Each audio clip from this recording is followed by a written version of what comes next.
यस्तो कसरी हुनसक्छ? ओ माई गॉड! जम्प गर्छ होइन जम्प प्रकाश दाइ, प्रकाश दाइ, हेर्नु न कसरी उफ्रिन्छ यहाँ आउनु। वाउ मान्छे वास्तवमै बाँदर भन्दा पनि खतरा हुन्छ भन्ने कुरा चाहिँ यो भिडियोले चाहिँ पुरा प्रष्ट पार्छ। यो सानो डोरीमा चाहिँ यति लामो वारको पार त्यहाँबाट उभिएर हिँड्दै प्लस त्यहाँ चाहिँ त्यसरी खेल्दै तल र माथि यस्तो कसरी हुनसक्छ? यो हामीले वाउ सोच्न पनि नसक्ने कुरा। 10 वर्षको एक्सपिरियन्स चाहिँ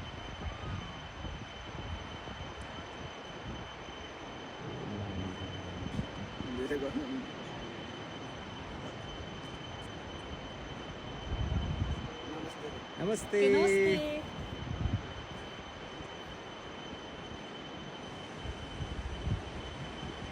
ओके बाई बाई